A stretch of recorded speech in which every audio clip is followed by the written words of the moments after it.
15 तारखेला महाराष्ट्रामध्ये 29 महानगरपालिकेच्या निवडणुका होणार आहेत। त्यातलीच एक सांगली महानगरपालिका ज्या निवडणुकीच्या प्रचाराचा सांगलीचाही शुभारंभ आणि महाराष्ट्राचाही शुभारंभ आपल्या सगळ्यांना आनंद होईल की काल माघारी झाल्यानंतरची प्रचाराची पहिली सभा महाराष्ट्रातली ही माननीय देवेंद्रजींची सांगली आहे। त्याच्यानंतर इचलकरंजी आहे आणि मग संध्याकाळी मुंबई आहे। तर ह्या 15 तारखेला होणाऱ्या महानगरपालिकेच्या निवडणुकीच्या प्रचाराच्या शुभारंभाला प्रचाराच्या सभेला व्यासपीठावर उपस्थित राज्याचे माननीय मुख्यमंत्री महोदय माननीय देवेंद्रजी फडणवीस, आपल्या सगळ्यांचे लाडके देवाभाऊ, व्यासपीठावर सर्व मान्यवर, सर्वांच्या नावाचा उल्लेख करण्यात मी अशासाठी वेळ घालवत नाही की आपल्या सगळ्यांना देवेंद्रजींना ऐकायचं आहे। आणि मोठ्या प्रमाणावर उपस्थित व्यासपीठावरील मान्यवर, सर्व उमेदवार की जे उमेदवार जातीचा विचार केला तर सगळ्या जातीचे आहेत, महिला पुरुष विचार केला तर ज्या महिलांना आरक्षण द्यावं लागतं त्या आरक्षणापेक्षा जास्त तो पुरुष सर्वसाधारण असतानाही आग्रहाने ती महिला त्या ठिकाणी चांगली लढू शकते।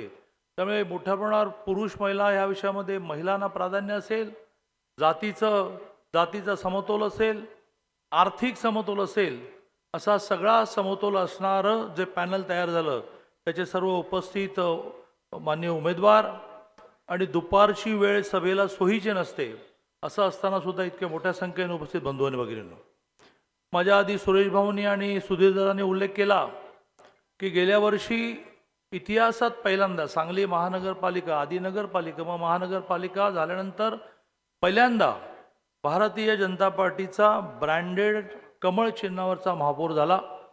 38 जागा लागत होत्या महापौर व्हायला, आपल्याला 41 मिळाल्या। 2 अपक्ष येऊन 43 झाल्या। 2.5 वर्ष अतिशय उत्तम काम करू शकलो। काही जणांनी दगा दिला, त्यातून महापौर बदलला, पण स्टँडिंग कमिटी चेअरमन आपला राहिला।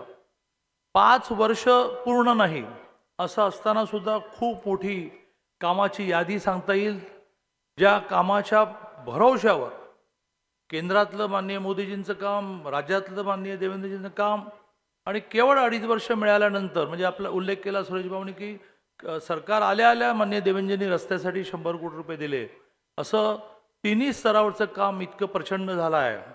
आणि त्यामुळे विजय आत्ताच झाला याचं एक मोठं उदाहरण म्हणजे सगळ्यांना एकत्र यावं लागलं, शोधून शोधून शोधून शोधून तू पण ये, तू पण ये, तू पण ये, तू तिकडे कुठेतरी गावाला आहेस तर गावाहून ये, इथे बॅग घेऊन राहा, तू आमचं, म्हणजे जे एकमेकाची तोंड बघत नव्हतं असे सगळे राष्ट्रवादी, पवारांची राष्ट्रवादी, मग शिवसेना, असे सगळे घटक एकत्र आले आहेत। आधी आणखीन मोठी होईल, कारण ती जेवढी मोठी होईल तेवढं लढता येईल ना, काही उपयोग होणार नाही।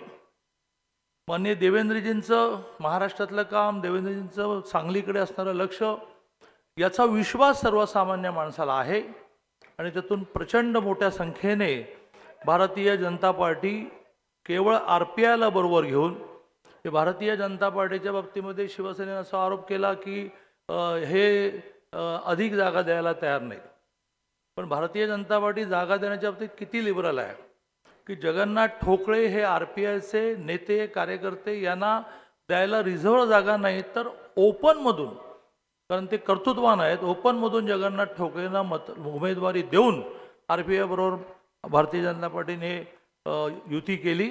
आणि त्यामुळे आम्ही सगळ्यांना सामावून घेणारे आहोत। ज्यांचं एकही जागा गेल्यावर निवडून आले नाहीत त्यांनी किती जागा मागायच्या, ज्यांच्या आल्या परंतु विखुरलेल्या गेल्या इकडे इकडे इकडे त्यांनी किती मागायच्या, आणि त्यामुळे आमच्या कार्यकर्त्यावर अन्याय करून तर आम्ही युती करू शकत नव्हतो। शेवटी एकच मुद्दा मांडून मी माझं बोलणं संपवेन।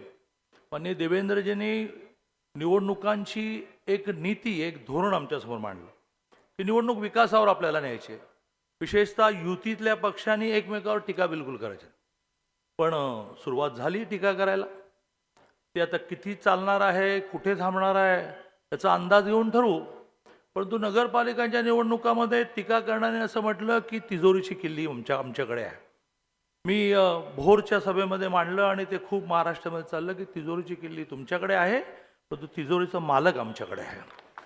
आता असं म्हणेन, ए घरला जायचंय का, असं म्हणणाऱ्यांना मी असं म्हणेन की मुख्यमंत्री पण आमच्याकडे आहेत आणि गृहमंत्री पण आमच्याकडे आहेत.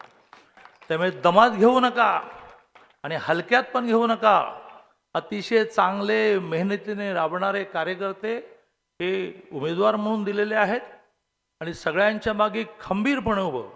मी अनेक वर्ष माननीय देवेंद्रजींबरोबर काम करतो. एखाद्याच्या मागे उभं राहणं म्हणजे काय, इथे असणाऱ्या एकनेक उमेदवाराला, कार्यकर्त्याला, नेत्याला मी विश्वास देतो. असे जे कोणी दमदाटी करणारे असतील, रात्री बेरात्री आपण देवेंद्रजींना फोन करूया. तर म्हणजे मी पालकमंत्री आहे, मीच पुरेसा आहे.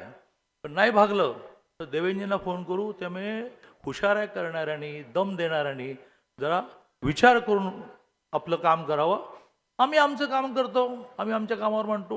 मोठी यादी आहे, नंतर प्रेसला देतो, पण कामावर आपण लढूया. जय हिंद, जय महाराष्ट्र.